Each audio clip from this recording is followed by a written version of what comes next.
Boa noite, seguidoras e seguidores do nosso canal SC de Fato. Sejam bem-vindas, sejam bem-vindos para mais uma entrevista, para mais uma live.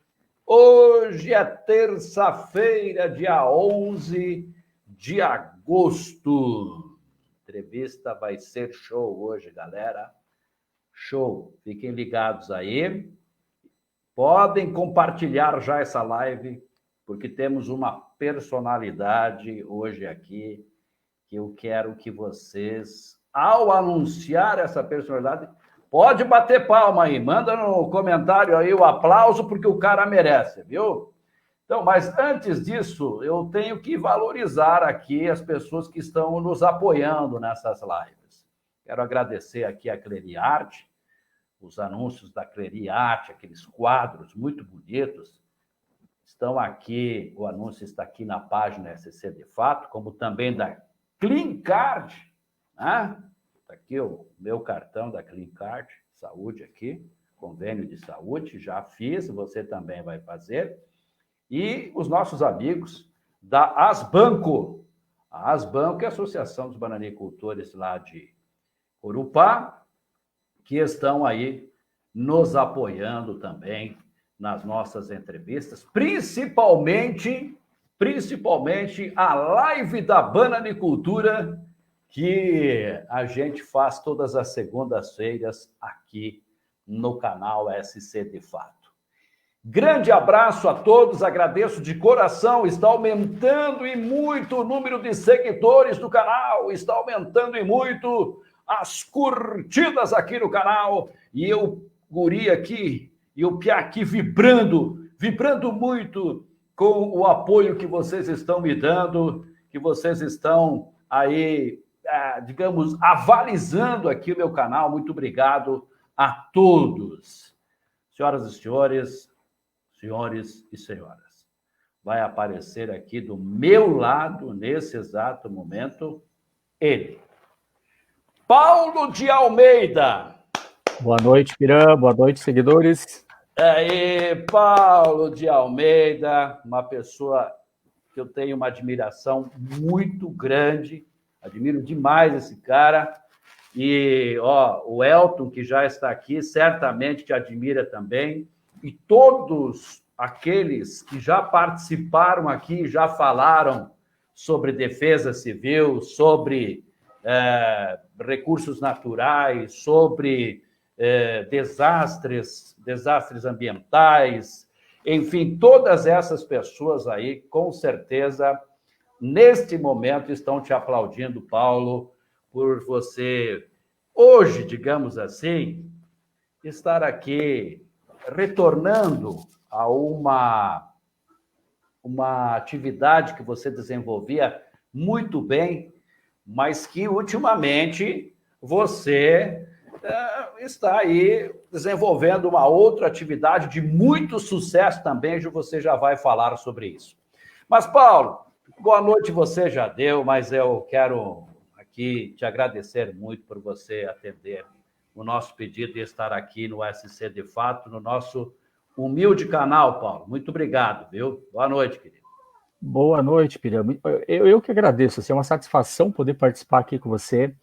E você sabe que é recíproco isso. Eu te admiro como comunicador e como profissional. Acho que você é um comunicador assim, de uma postura que é admirável mesmo, e a gente sempre admirou o teu trabalho.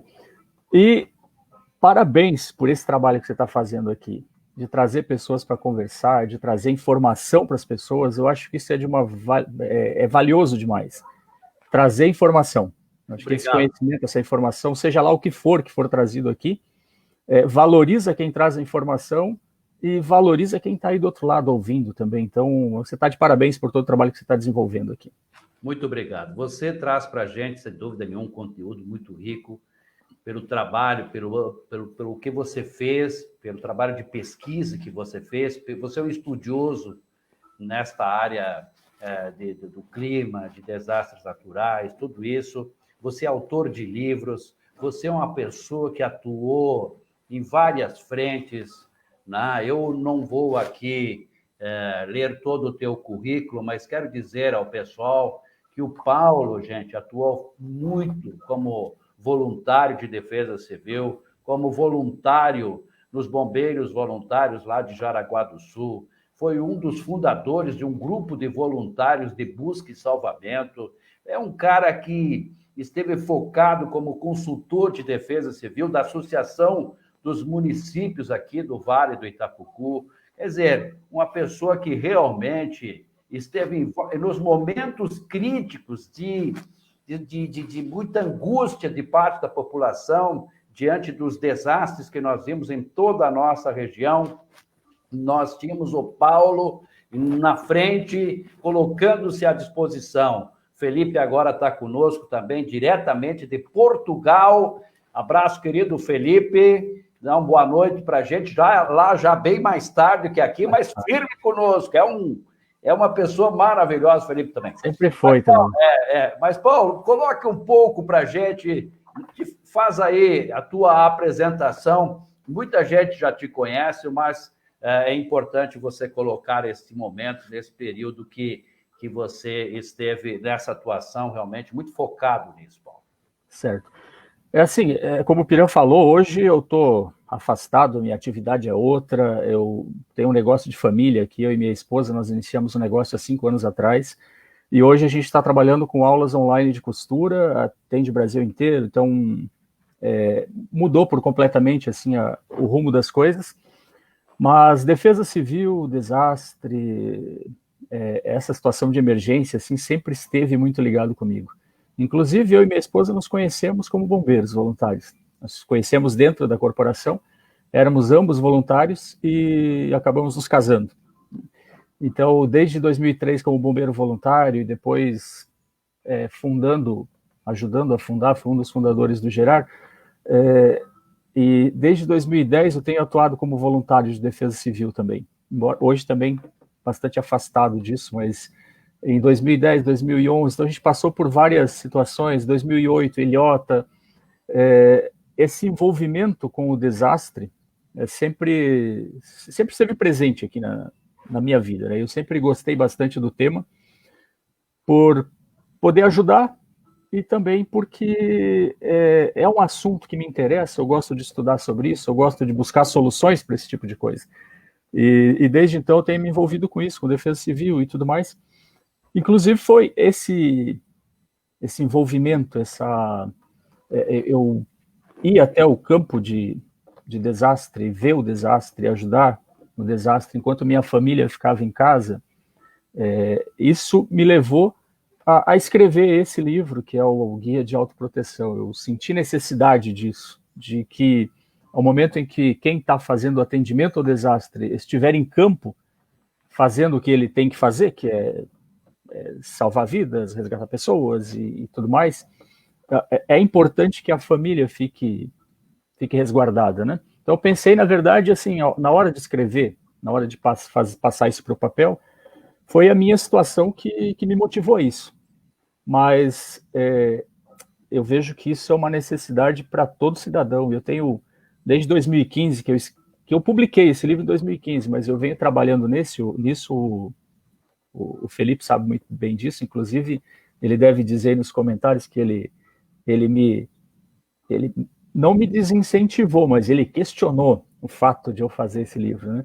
E desde 2012 a gente vem fazendo isso, conversando e juntando informações para criar esse livro, né? Mas eu estou com ele, inclusive, aqui, Paulo, na tela, né? Estou com ele aqui. Eu sei, eu também acompanhei muito desde o início, né? Desde lá 2011 ainda, quando a gente se conheceu. E logo em seguida eu já vi você focado em deixar uma obra que pudesse alertar, principalmente as autoridades, sobre a necessidade da autoproteção. A autoproteção. Você falava muito sobre isso, e eu, por isso que a gente, inclusive, está aqui falando do tema. Por isso é que a gente está abrindo espaço para falar mais sobre esse tema aqui. Enquanto o pessoal vai chegando aqui, daqui a pouco a gente vai entrar direto vamos entrar no assunto da live, mas eu estou vendo atrás ali, ó, estão vendo atrás ali do Paulo, aquilo lá é um quadro do YouTube ali, ó, tá vendo ali? É o YouTube. Aquilo ali é para quem chega a 100 mil, é isso? 100 mil. Aquilo ali é para quem chega a 100 mil inscritos no canal deles hoje. Gente, o Paulo e a esposa dele, por favor, diga todo o nome da esposa, que eu agora não Diana Demarchi. Diana Demarchi. Diana Demarchi, isso. O Paulo e a Diana, gente, eles têm um canal no YouTube, eles são youtubers e estão com mais de 4 mil inscritos no canal. Aliás, 400 mil. Desculpe, Paulo. É que o seguinte, é que eu que penso pequeno, eu estou no meu... mas assim, ó, esses caras, gente, eles estão com mais de 400 mil. 400 e quanto? 420. 420 mil inscritos no canal deles no YouTube. Proporcionando curso de costura, é isso? Isso mesmo. Esse é o nosso foco. Que show, cara, que show. E sabe que a gente tem isso, tanto eu quanto ela, a gente tem esse ímpeto de... É um negócio que nós temos na nossa vida, mas a gente tem isso como objetivo de ajudar e de mudar a vida das pessoas também. E a gente tem conseguido isso, sabe, através dos cursos. A gente vê semanalmente em lives, em contatos que a gente tem com pessoas que são alunos, e até quem não é aluno só segue no YouTube e tal, mas segue o nosso trabalho, relata isso, de mudança de vida através da costura. Eu acho que se não for para transformar alguém, não vale a pena nada, né?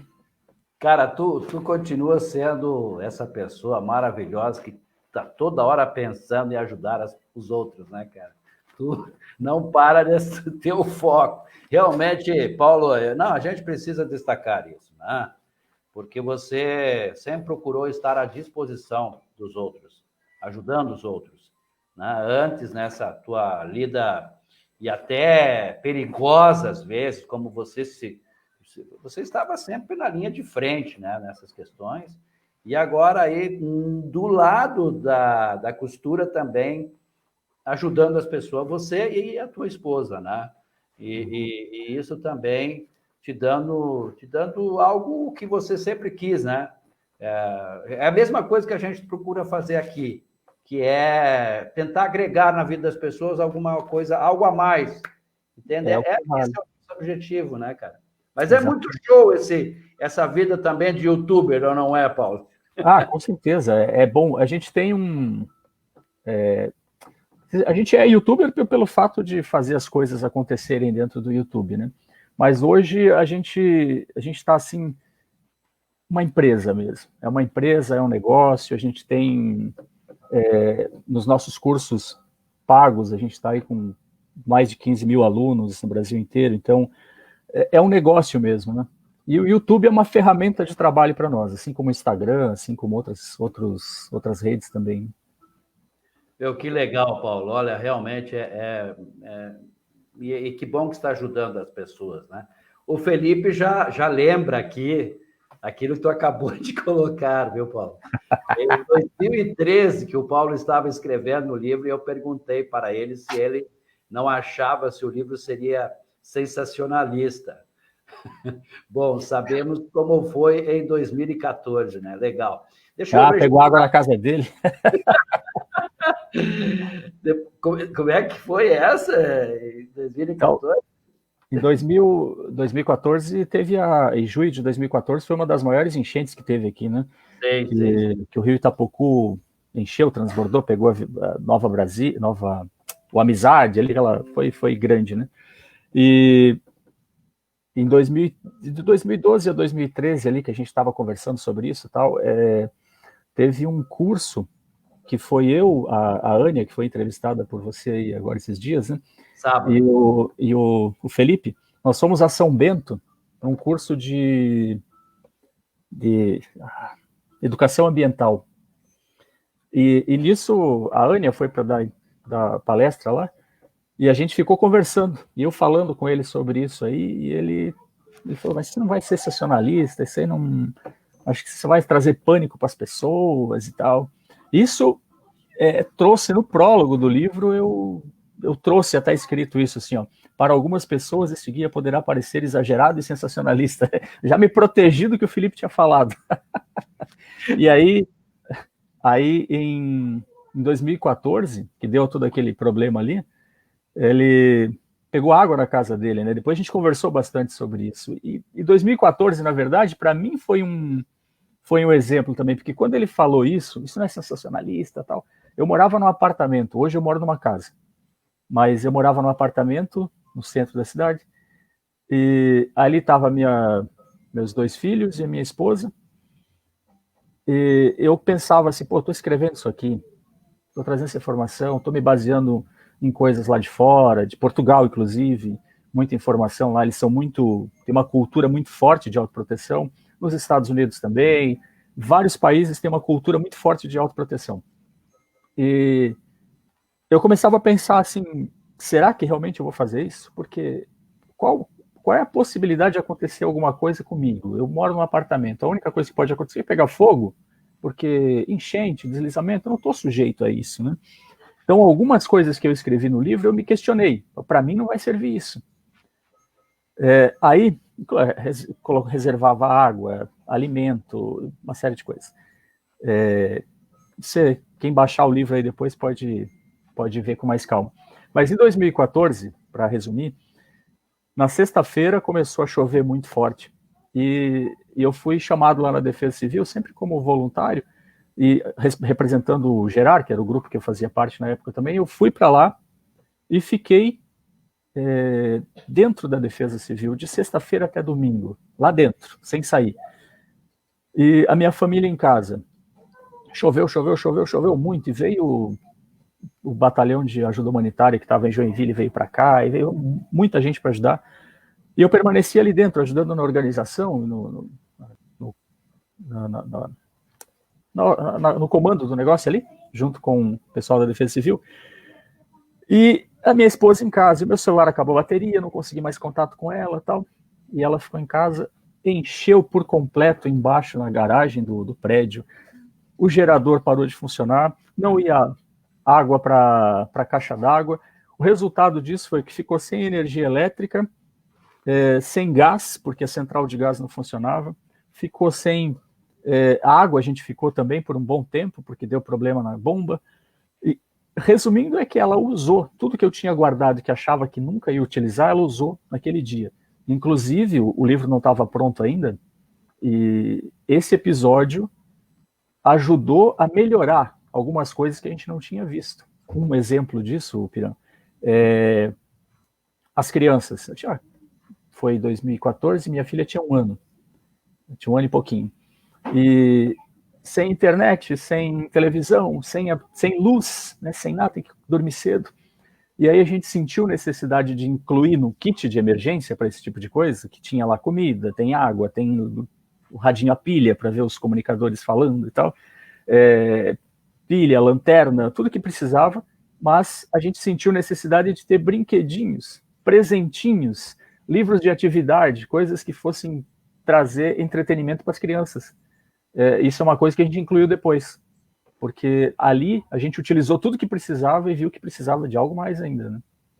Paulo adiantou algumas coisas aqui de um livro que ele escreveu. Na verdade, não foi só esse, ele fez um outro livro que também merece destaque. Eu destaquei esse, tá? Destaquei esse porque a gente ia falar sobre a questão de desastres e tal, mas ele também foi autor do livro Bombeiros Voluntários de Jaraguá do Sul, uma história que não deve ser apagada. Também é meu amigo Paulo, que também merece ser destacado. Mas, Paulo, precisamos registrar aqui a presença da professora Cleonice Bepler, tá? Ela que também já foi entrevistada pelo nosso canal, professora de cursos técnicos em defesa civil e é coordenadora do curso de qualificação de agentes comunitários em proteção e defesa civil do Instituto Federal lá de Camboriú. A Cleonice, grande Cleo, obrigado por estar aqui conosco, viu, Cleo? Obrigado mesmo, até hoje. Eu te agradeço muito pela entrevista e hoje aqui acompanhando e dando esse apoio para o nosso amigo Paulo. Bem, então aí saiu esse guia que está aqui, que está aberto, vocês podem baixar ele, está em PDF. Eu me lembro que o Paulo, a gente conversou algumas vezes de como nós iríamos, enfim, publicar esse livro. Por diversas vezes a gente tentou encaminhar esse livro para publicação, mas a situação sempre é meio complicada nessa área, e aí a gente não conseguiu, na época, fazer isso, e ele está disponível para a população, para quem quiser aí hoje se inteirar, Guia de Proteção para Desastres e Situações da Normalidade, que ficou pronto em 2015, né, Paulo? 2015. Ficou pronto. E aqui, gente, nesse livro, vocês podem ter certeza, né? O foco do Paulo foi trabalhar na autoproteção. Inclusive, o Paulo coloca aqui, logo de início, né?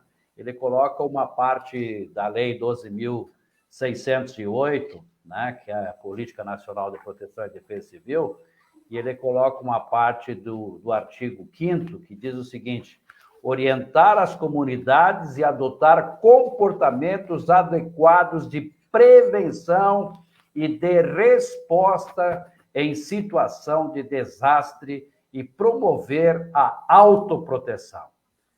Você destacou este inciso, a verdade, né? Esse artigo importante logo de início, né, Paulo? Para que as pessoas entendessem melhor por que você estava colocando esse livro à disposição da comunidade. Exatamente. 2012 que saiu foi 2012 que saiu essa Política Nacional de Defesa Civil. Ela trouxe essa informação como sendo uma responsabilidade do município, isso. Trouxe para o município muitas responsabilidades. E trouxe a palavra autoproteção, que não é uma coisa nova, isso é uma coisa antiga já. Países que têm uma cultura de autoproteção, que já estão acostumadas, mais acostumadas do que a gente com desastres, eles já estão acostumados também à autoproteção, porque é mais barato até, inclusive, para o Estado, né, ter um povo preparado. Mas não sei se é tão interessante assim para a parte governamental ter esse povo tão preparado, porque as mazelas a gente sabe que acabam sendo um trampolinzinho, né, para outras situações. Mas é uma responsabilidade do município essa autoproteção. E eu quis colocar isso, que é uma lei mesmo, está na lei, isso é uma responsabilidade. Mas só que antes de ser responsabilidade do Estado, é uma responsabilidade nossa também, né? Uma responsabilidade de cada um. Inclusive, deixa eu citar aqui uma vez, quando eu publiquei esse livro, eu fui dar uma entrevista para um comunicador aqui da cidade, que não vale a pena falar o nome, mas a pergunta que ele me fez foi: qual é a tua formação para falar sobre esse assunto?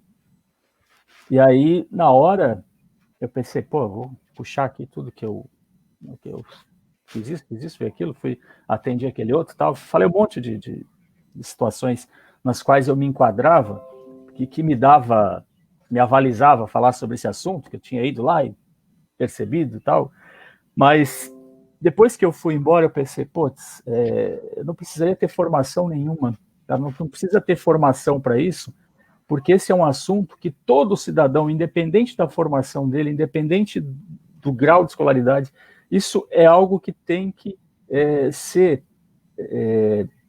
ponto de estudo de todo cidadão, independente da formação dele. É importante para nós como cidadãos. A gente precisa entender essa necessidade de autoproteção, porque a gente acaba se colocando embaixo do guarda-chuva do Estado normalmente, né? E ao invés da gente se precaver, a gente se prevenir, nós como cidadãos, como família. Eu aqui em casa, por exemplo, ter um kit emergencial para caso aconteça algum desastre e não me permita ir para a rua, como foi o caso agora da pandemia, né? Quem estava preparado e tinha uma reserva em casa, não precisou sair às ruas para comprar. Quem está preparado, por exemplo, para isso tá dentro do livro ali, preparado para abandonar sua residência de forma imediata, sem precisar sair ali fora e depender de pessoas dando roupa para você e tal, ou, enfim, você se preparar antes, você ter um plano para você conseguir reduzir o impacto de um desastre na tua vida, isso é uma coisa de cidadão mesmo, não é do Estado, é você tem que fazer isso por você. Por isso se chama de autoproteção, né? Que você faz isso por você, pela sua família. Né? Quer dizer, até porque os desastres continuam. Em pouco tivemos um e vamos ter outro e outro. E estamos vivendo um momento desastroso com essa tal de pandemia, que está mexendo com todos nós. O Lucas Hilário coloca aqui, boa noite, Hilton e Paulo, excelente tema que deve ser muito difundido. Infelizmente, nunca estamos preparados, porém, podemos minimizar substancialmente a situação de emergência ou calamidade pública caso venha a se concretizar. É o que o Paulo estava falando. Exatamente. E ele está correto, Lucas, né? Exatamente. Inclusive, na chamada ali você colocou por que devemos nos preparar para desastres. E quando eu falo isso em palestra, que eu fiz várias palestras também, você participou disso, você sabe que tanto na impressão do livro, a gente correu muito atrás, quanto na possibilidade de levar palestras, e foi muitas palestras assim dadas, inclusive saí até do estado para dar palestra em outros lugares. Quando chega nessa parte, por que devemos nos preparar para desastres? Aí eu coloco o exemplo assim, quando você vai passear para Joinville, por exemplo, você entra dentro do teu carro e aí você vai pela BR-280 ali, BR-101, e aí quando vem um caminhão contra você, aí você puxa o cinto de segurança e coloca, né? Não é assim que funciona. A gente se prepara para algo que pode ser que nunca aconteça, mas você está preparado. Então a gente não vai colocar o cinto de segurança no momento que vai bater o carro. A gente coloca na hora que entra no carro, coloca o cinto e depois vai. Você vai seguro. Se acontecer, você já está preparado. E isso tem que acontecer com os desastres também. Você precisa estar preparado antes, porque se esperar acontecer para se preparar, aí inevitavelmente, você vai precisar de assistencialismo. E aí entra uma questão social também, porque se você... aí as pessoas pensam, você vai estocar comida em casa e quem não tem condições de estocar? Quem não tem condições de estocar comida em casa, que eu sei que existe muita gente que não consegue fazer isso, eu posso dizer por mim mesmo que houve uma época que para mim foi difícil. Estocava, tinha que ir lá tirar aquela comida de lá, não conseguia deixar. Mas no momento em que as pessoas que têm condições se protegem e não precisam de assistencialismo, porque eu já vi muita gente com dinheiro, morando em casões, e que precisava do assistencialismo no momento que acontece alguma coisa, ela tira o foco principal do assistencialismo, que são as pessoas carentes. Então, se você consegue fazer por você, e você se autoprotege, você evita que o Estado, o município, o assistencialismo precise ir te ajudar, sendo que você não tem necessidade dessa ajuda. Né? Então, a gente pode focar em quem realmente tem necessidade. Então, acho que, olhando desse ponto de vista, assim, seria interessante que todo mundo que tem condições se prepare, esteja preparado. Porque, inclusive, quem olhar o livro ali vai ver que para você abandonar sua residência, por exemplo, você vai deixar uma bolsa pronta com peças de roupa, com cópia de documento, com chave, com dinheiro. Né? E quem é que tem condições de deixar dinheiro, né, dentro de uma bolsa simplesmente para se um dia acontecer você precisar sair? Não é todo mundo que consegue fazer isso. Mas se você consegue fazer, faz, porque aí você reduz a necessidade de assistencialismo para pessoas que têm condições. E, especialmente em 2014, a gente viu bastante disso. Pessoas que teriam condições de estar preparadas não estavam. E aí é necessário que haja intervenção assistencial para essas pessoas também, né? Nós falamos muito aqui do apoio das autoridades às defesas civis dos municípios, aos técnicos que atuam nessa área, abrindo um espaço maior para que eles possam atuar e também tendo um suporte maior para a atuação. Falamos aqui sobre essa possibilidade da gente desenvolver novos cursos aqui junto ao Instituto Federal, levar adiante essa ideia de preparação desses técnicos e tal. E você cita muito essa questão do cidadão tomar a iniciativa e dizer, não, eu preciso me proteger, porque os desastres estão aí, né? O vendaval, o ciclone bomba veio, e agora estavam todo mundo aí esperando liberação do fundo de garantia de novo, né? Então, e assim, não, é uma situação. É real. É real. E aí, quando você coloca que é possível que algumas pessoas consigam se autoproteger, eu acho que aí é questão educacional também, né? Como é que nós vamos trabalhar esse lado, Paulo? Como tu vês isso, para trabalhar um plano, que nem você coloca, um plano de emergência familiar de autoproteção? Aí eu vejo o cumprimento do artigo 5º lá da Lei 12.608, que é um dever do município fomentar isso, levar essa informação para as pessoas, né? Da necessidade de autoproteção, da necessidade de estar preparado e reduzir o impacto do desastre. Colocando essa questão de cidadão, assim, inclusive coloquei ali no livro também, existe a regra da análise de Descartes, né, que você deve conhecer, que você divide um problema, você divide ele em várias partes e resolve as pequenas partes. Aí fica mais fácil de resolver o problema. Hoje a questão de desastre é um problema grande a ser resolvido. Assim, o governo ele precisa resolver isso, né, o Estado, o município, tem que resolver isso, mas é um problema muito grande. Por quê? É questão estrutural, não estrutural, de educação, tem muita coisa para ser resolvida. As enchentes acontecem, os rios transbordam, aí precisa trabalhar o rio, precisa alocar pessoas em outro lugar, tirar daqui e colocar lá. É muito trabalho que precisa ser feito para você conseguir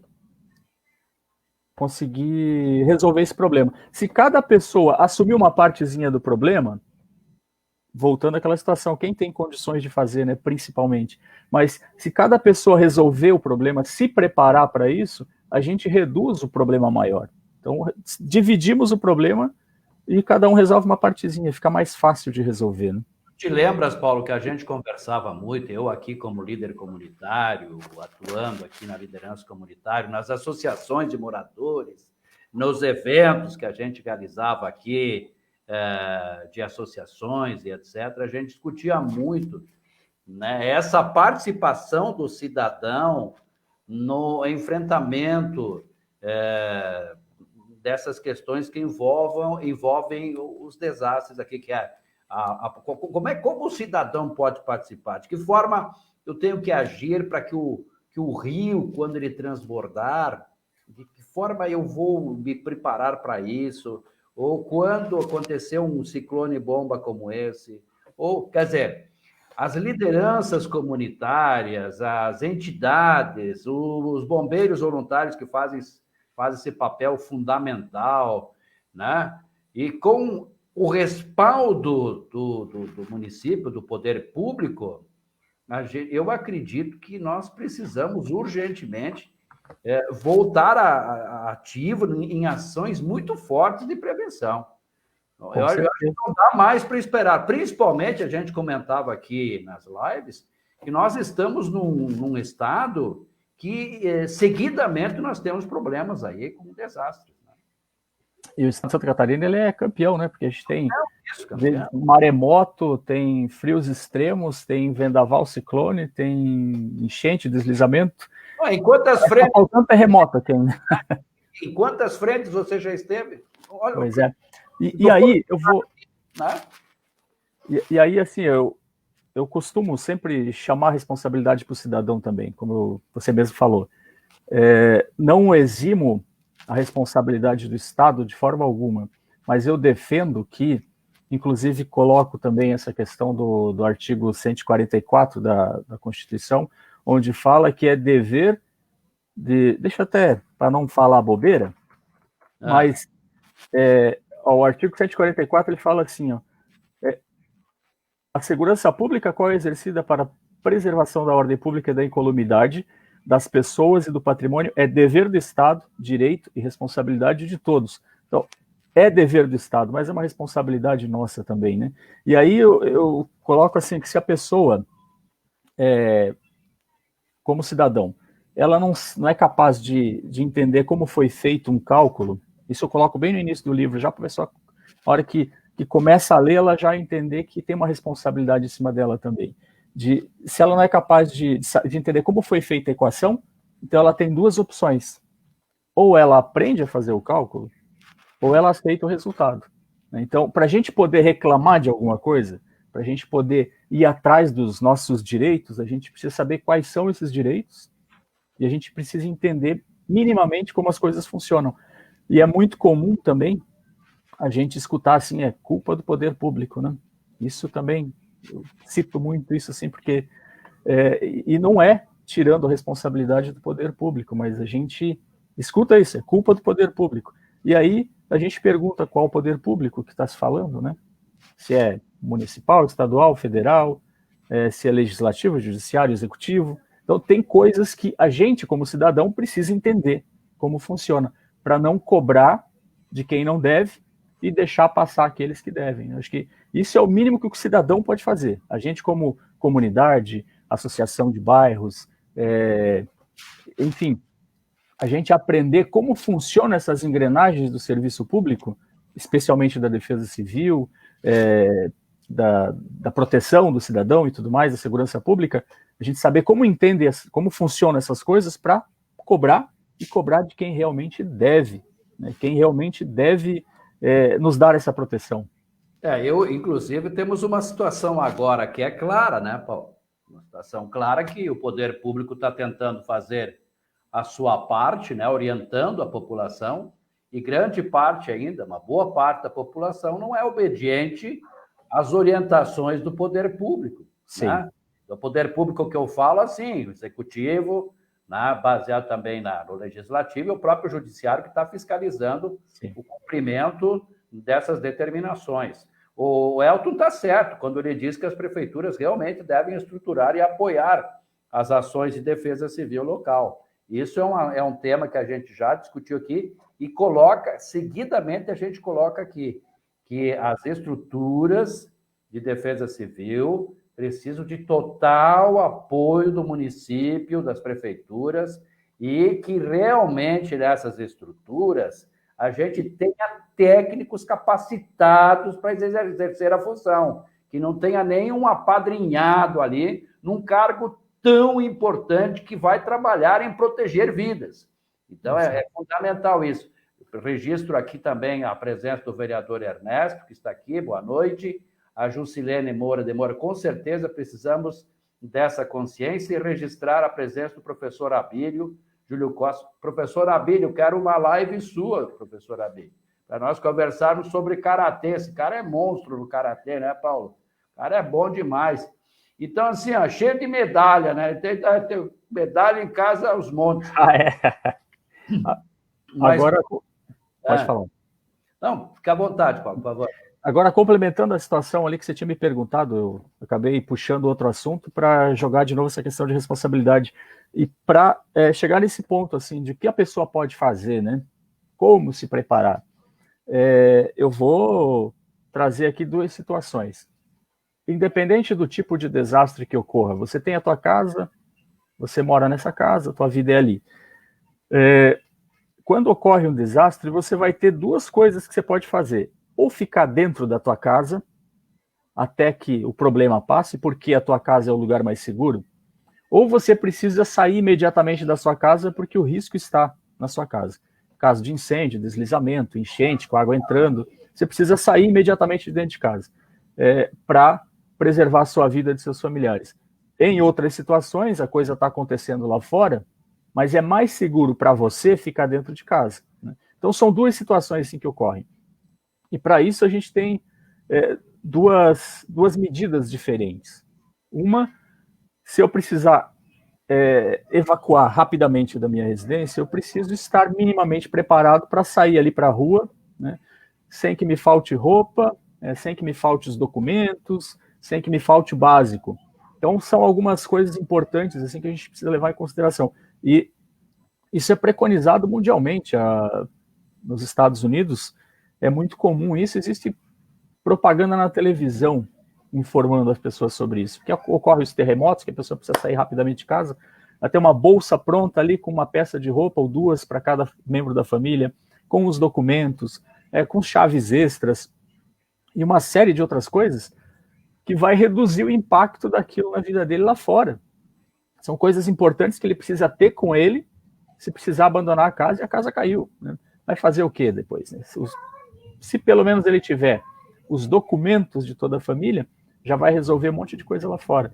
E se precisar ficar dentro de casa, o que é preconizado internacionalmente também, 72 horas, você teria que ter de autossuficiência, assim, para ficar dentro de casa até que chegue o assistencialismo.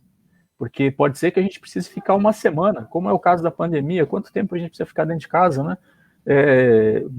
São 40 dias, é quarentena, então muito tempo dentro de casa. E como é que você vai se virar durante todo esse tempo, né? Então, se ocorre um deslizamento, ocorre uma enchente, que você não consegue sair dentro de casa, tua casa é o lugar seguro, você fica ali dentro sem que te falte o que você precisa.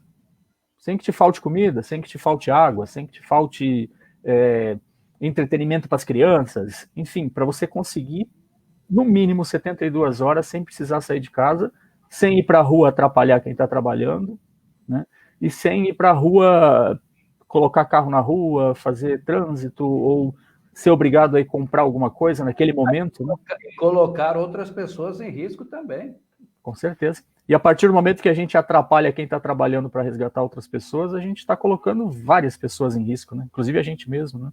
Então é nesse sentido que duas situações mesmo, ou sai de casa ou fica em casa.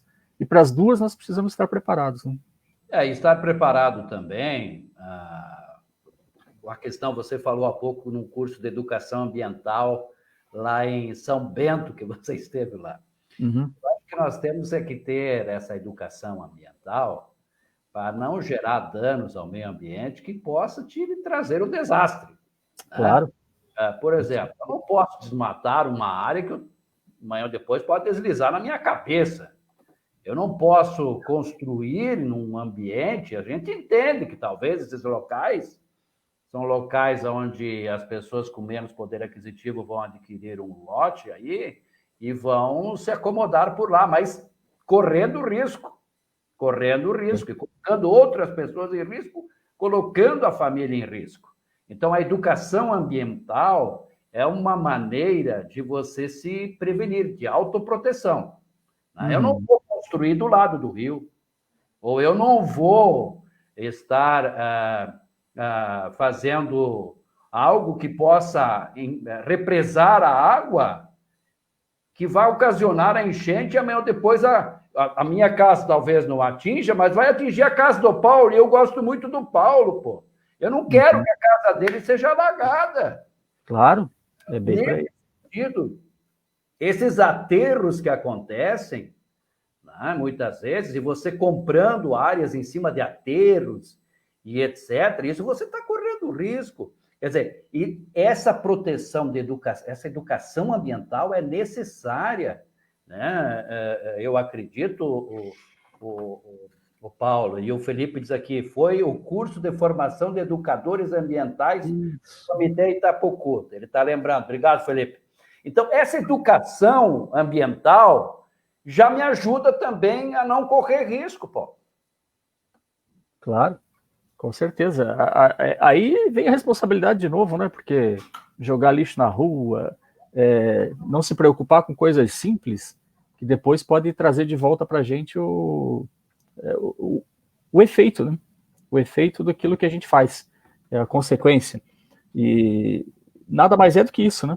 A gente não respeita, a gente faz coisas que não deveria fazer, e depois a gente tem a consequência. Constrói onde não deve, e a gente sabe que tem a questão social, isso é um assunto bastante amplo, né?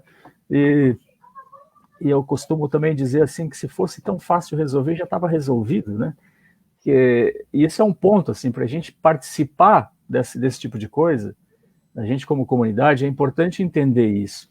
Até onde vai a possibilidade de resolver alguma coisa? Até onde vai a possibilidade de você tornar essas coisas mais fáceis? Uma vez eu vi um candidato a vereador falando assim para o público que nós vamos acabar com as enchentes. Poxa vida, assim, é uma coisa assim de que quem está ouvindo pode ser até que acredite nesse tipo de coisa, ou que se iluda, né? Mas ele realmente não sabia o que estava falando, né? Como é que alguém vai acabar com as enchentes? E aí a gente entende que essas mazelas todas que a gente sofre de enchente e tal, a pobreza, tudo é necessidade que existe para que a máquina continue girando, aí a máquina do Estado, né? Infelizmente. Então, solução completa para tudo, eu acho que vai ser difícil a gente conseguir algum dia. Mas a gente pode resolver o nosso pequeno problema. Então, se cada um resolver o seu pequeno problema, a gente vai ajudar a gente, ajuda o outro também, e a gente, como comunidade, vai crescendo. Eu acho que é importante a gente entender esse tipo de situação também, para, voltando, não ficar embaixo do guarda-chuva do Estado, né? Atuar e apresentar algumas políticas públicas que venham realmente a orientar, insistir nessa orientação. Não dar mau exemplo. Você não pode fazer essas promessas absurdas, como você acabou de citar, mas orientar. Aí é que entra.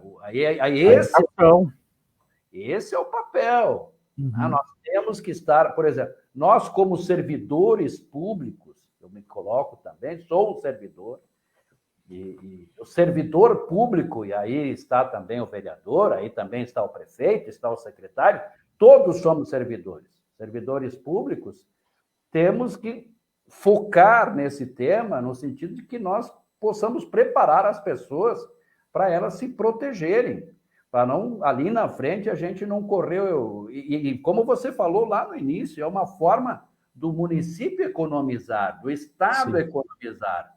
Porque se nós prepararmos essas pessoas, não vai ter aquele gasto na hora de ter que atender todas essas demandas que vão surgir a partir de um desastre que vai nos atingir, né, Paulo? Sim, e o momento de fazer isso é quando o sol está brilhando, né?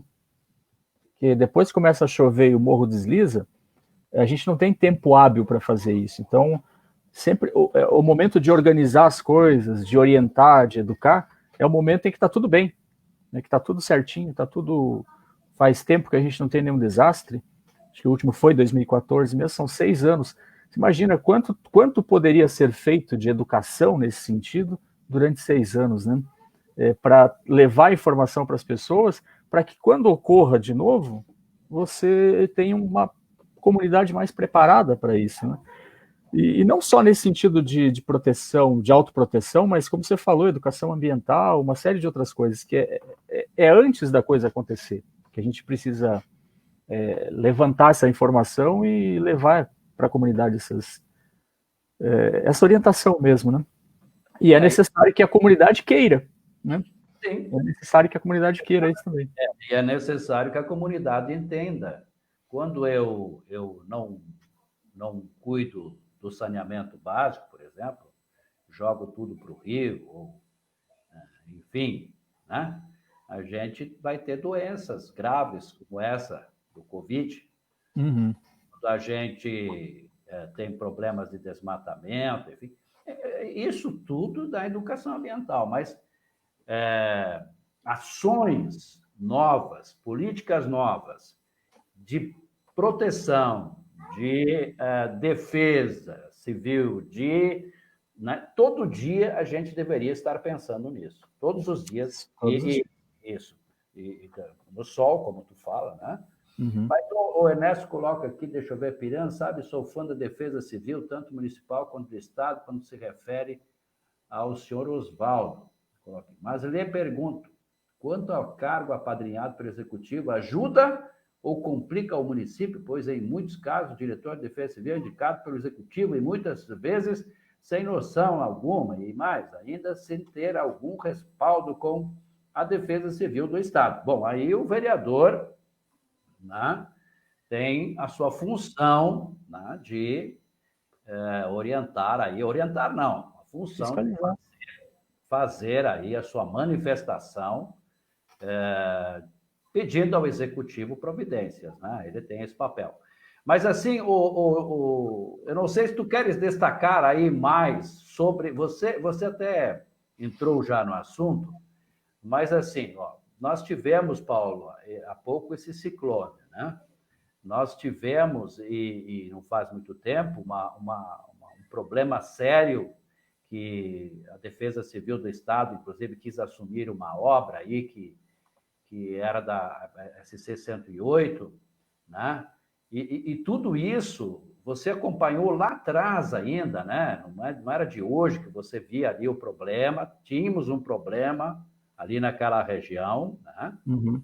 E a Defesa Civil até alertou um tempo atrás. Quer dizer, esses alertas sob proteção, a gente, eu vejo assim, os técnicos colocam fazem os seus pareceres e tal, e muitas vezes não conseguem ser ouvidos.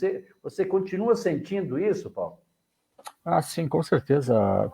Os profissionais levam a informação e hoje eu diria assim que a Defesa Civil do Estado, principalmente o Estado de Santa Catarina, está muito bem paramentada para dar uma previsão adequada, né? Mas existem casos como esse ciclone bomba, que não, né, como o próprio nome diz, é uma explosão, é uma bomba e não tem como prever algumas coisas, né? Mas a gente percebe que as pessoas elas cobram bastante e esquecem de fazer sua parte, né? Porque é comum também você ter um alerta lá da Defesa Civil, porque vai chover, todo mundo se prepara que vai dar deslizamento, vai dar enchente e não dá nada, né? Já muitas vezes o Elton Thaís pode confirmar isso para a gente, tem mais gente de Defesa Civil aí, que pode confirmar que as pessoas reclamam e muitas vezes ligam para a Defesa Civil. Poxa, mas falaram que ia dar alguma coisa e não deu. E, assim, deu alerta, mas a pessoa, ao invés de se preparar, ela acaba se confrontando com aqueles alertas, né? Ao invés de se preparar realmente, né? E que bom que não aconteceu, né? Que bom que não aconteceu, mas é muito comum as pessoas cobrarem de quem deu o alerta da Defesa Civil, estadual, municipal, quando a coisa não acontece. E nem sempre é possível a gente prever o que acontece, né? Porque a previsão ela é uma previsão de tempo, é uma previsão de fenômenos naturais e não de desastre, né? Porque às vezes pode chover muito, isso é um fenômeno, isso não é um desastre, mas chove demais e não acontece nada. Pode ser que venha um vendaval e realmente não aconteça nada. Acontecem os fenômenos, mas o desastre não está presente. E às vezes, com uma coisa menor, um fenômeno que não pode ser previsto, um fenômeno até de menor intensidade, dependendo de como ele vem, ele acaba causando um desastre que não estava previsto. Então, não existe previsão de desastre, né? A gente tem que estar preparado para ele. Então, a gente acredita, a gente escuta, a gente tem que confiar naquilo que os especialistas, naquilo que os profissionais nos passam e fazer a nossa parte de estar preparado sempre. É importante, e a Marlene diz o seguinte: boa noite, a população precisa ter mais informações e também deveres, pois a cidade é de todos. O Estado, com as cidades, deveriam cobrar da população se querem cidade limpa e rios conservados. Devem estar unidos na preparação. É isso, Marlene, temos que estar unidos, né? Temos que estar unidos. E aí também, quando você fala do Estado e do município, o município, por exemplo, tem que ter no seu código de postura algumas situações que não permitam, e plano diretor, tudo isso, que não permitam aí desmatamentos em alguns locais, que não permitam assoreamento dos rios, que não permitam, enfim, né, várias situações, construções em terrenos irregulares, enfim, tudo isso precisa de uma união de esforços. Precisa dessa união de esforços, sem dúvida nenhuma. Estamos, na Defesa Civil de Santa Catarina, trabalhando para melhorar a comunicação para a população. Recentemente tivemos uma live sobre o tema. Precisamos aumentar a percepção de risco de autoproteção, diz a Gladys, minha amiga Gladys. Grande abraço. A Gladys já participou aqui da live da professora e vai fazer contato com a galera lá da Defesa Civil do Estado para conversar com a gente. O Elton diz o seguinte, Paulo, os alertas são ferramentas de comunicação em massa para a população e os governos locais se preparem. Se não houver a ocorrência, a falta do desastre deve ser tratado como treinamento, diz o Elton. Sim. Isso mesmo. Aí. Então, Paulo, é isso que a gente entende que as ações de defesa civil, as ações de autoproteção não devem ficar somente no momento que acontece, mas esse trabalho educativo da Defesa Civil, dos órgãos do município, do Estado, precisa estar permanentemente alertando a população e auxiliando a população nessa autoproteção, Paulo. Com certeza precisa disso. Precisa dessa educação e fazer as pessoas pensarem nessa cultura.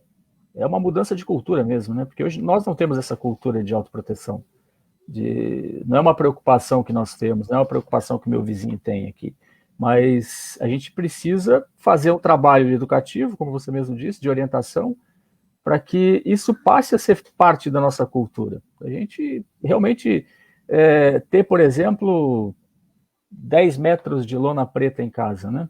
Porque se tua casa destelha, você não precisa sair correndo comprar e nem esperar que venha o município te entregar uma lona preta. Você pode resolver o teu problema de forma mais rápida. Isso não eu tô fazendo o papel do governo, né? Mas não, eu tô fazendo o teu papel de diminuir o impacto na tua vida. Eu acho que isso, assim que a gente teria que pensar, né? Eu vou fazer isso para reduzir o impacto que um desastre pode ter na minha vida, e não para diminuir o trabalho do governo, né? Não é desse jeito que a gente tem que pensar. E isso é uma mudança de cultura mesmo. A gente tem que pensar e trazer essa responsabilidade para a gente, né? Olha, todas essas informações que o Paulo trouxe aqui estão detalhadas no livro dele. Então, se você e a gente que quer estimular você a ler o livro do Paulo, tá? Nosso objetivo aqui é estimular você a ter esse livro como um livro de cabeceira. Tá me entendendo?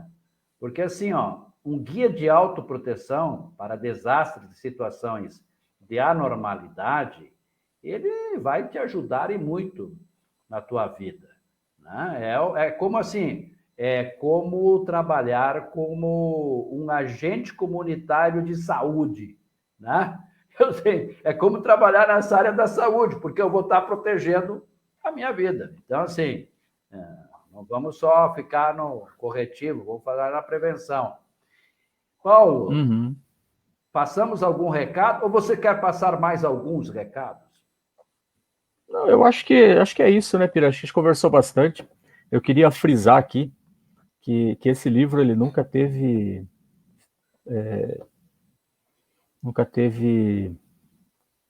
anseio financeiro, né, desde o início. Ele sempre tem ele impresso, né? A gente tem ele impresso aqui. Foi impresso 500 exemplares uma vez e depois mais 1.500 que a Vale fez. É uma quantidade incipiente assim para atender todas as pessoas, né? Mas a minha intenção sempre foi que a gente conseguisse dar um exemplar desse aqui para cada pessoa, né? Para cada pessoa, para cada família. E para resolver isso foi colocado ele em PDF para baixar gratuitamente, então qualquer pessoa pode baixar. A gente não cobra o livro, talvez no Vale tenha alguns ainda, mas ele impresso não tem mais para dar, mas tem o PDF que a pessoa pode baixar ali e fazer bom uso dele. Nunca teve interesse financeiro em cima dele e nunca vai ter também. Eu tenho aqui, eu consegui ele pelo Área Fria, é isso? Isso. Esse site fui eu que criei. Área Esse site é um site... Olha só, viu? Exatamente. E ele está ali ainda, pode baixar à vontade. Baixa, divulga, compartilha, entrega para outras pessoas também, que assim a gente vai conseguindo criar essa cultura, devagarinho, resolvendo o problema pequenininho de cada pessoa, né? Olha, gente, e é muito importante, né? Porque ele destaca muito aqui, por exemplo, né? Como você faz um plano de emergência familiar, né? Como se preparar caso seja necessário permanecer em casa, né? Um kit para você permanecer em casa agora, por exemplo, esse kit seria valioso, né? Como estar preparado em caso que você tenha que abandonar a sua casa, né? Enfim, tem muitos temas importantes que podem te ajudar nesse guia. E o Paulo, esse livro na verdade, esse guia, ele é bem atual, é bem do estilo de uma pessoa que enfrentou várias situações. O Paulo esteve, como eu falei, nos bombeiros, o Paulo esteve coordenando defesa civil, o Paulo esteve, enfim, em várias situações. O Felipe está dizendo que pessoas lá de Portugal também já baixaram o livro do Paulo. Olha só que maravilha. Paulo, fique à vontade. Muito obrigado, cara, por você ter vindo aqui e novamente nos chamar a atenção para a gente nos cuidar, a gente se proteger de algumas situações que venham aí.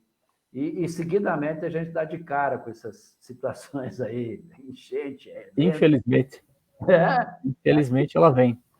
Aqui em casa, por exemplo, o ciclone, meu amigo, detonou Espelhou? a casa, fez horrores aqui, derrubou árvores. Uma loucura aqui, viu? E a gente tem que estar preparado, como você falou. E eu não tinha nem um pedaço de lona aqui, cara. Vai comprar então. Tem que comprar uma fila, daí não tinha lona, cara, olha só. Então é bom que você alerte mesmo, é verdade. Isso é uma situação que a gente precisa prevenir, viu, Paulo? Muito obrigado pela tua participação de coração, viu, cara? Obrigado a você por dar essa oportunidade. Eu acho que sempre que a gente vai dar uma palestra, faz uma entrevista, qualquer coisa, que traz esse assunto de novo, se uma das pessoas que esteve aí na live mudar a cultura e passasse a se cuidar e a prevenir e a se autoproteger, já valeu a pena, né? É isso aí. Com certeza. Esse é o cara, bicho. O Paulo é assim mesmo, viu? Eu me lembro que quando a gente começou, Paulo, vamos ter que fazer a impressão desse livro, papapá, aí a gente conversava um monte, né? E ele dizia, pô, Pirê, não tenho intenção de ganhar dinheiro com isso. Eu quero levar essas informações para a população. Aí a gente foi até o Senado Federal, na época eu também estava no Senado Federal, aí buscamos alguma coisa no Senado, não foi possível, enfim, mas a gente queria realmente divulgar essa obra, esse guia, que esse cara se dedicou tanto a fazer ela, cara. Muito legal a tua participação. O Elton está dizendo, se preparar para um desastre é responsabilidade de todos. Professor Alexandre disse antes, muito obrigado. O Elton diz, parabéns pela entrevista, Paulo, você é 10. A Gladys diz, gancho para a próxima live. Plano de emergência familiar. É isso aí, Gladys. Combinado, vamos conversar sobre isso, tá? O Felipe manda um grande abraço, a Juscelene, parabéns, vocês deram um show de conhecimento. A Gladys diz, plano de emergência familiar legal. Elton, obrigado. Enfim, Paulo, querido, todo mundo ligado na live do Paulo. Passa o endereço aí para a gente ficar ligado nas tuas lives lá. Lives não, os teus programas lá no YouTube. Diga aí. Procura no YouTube Diana Demarque. Diana Demarque, vai chegar na gente. Tá. Isso. Diana... Aí, a gente tem as lives lá. Lá é um pouco diferente, né? Eu sei. Todos os sábados eu faço uma live costurando. Costuro uma peça aí, né? E ó, aqui, por exemplo, ó. Deixa eu ver. Costurei uma gravata, ó. Olha. Semana passada, um suspensório. Eu tô precisando de um suspensório, cara. Eu tô aprendendo a costurar aí, ó. Pega uma máquina e... Eu vou começar a fazer o curso aí com vocês. Só assistir, vai assistindo os vídeos aí e vai aprendendo. Paulo obrigado, de Almeida, muito obrigado. Uma ótima noite para você. Convido a acompanhar amanhã. Nossa live vai estar muito legal. Amanhã eu vou trazer o Gilberto Ronque aqui para falar de associativismo, para falar de associação empresarial, do trabalho que eles fazem aqui, com a Crevisc também, que é uma cooperativa de crédito que está bombando aí. Então, vocês fiquem ligados amanhã também. Gladys e o pessoal todo da Defesa Civil, muito obrigado pelo apoio. Estão divulgando um monte aqui o nosso trabalho, eu fico muito feliz com isso. Então tá, vamos lá. A próxima, Gladys, vamos lá. Tá bom, então. Boa noite, gente. Boa noite, obrigado por todo mundo aí. Obrigado, Piran.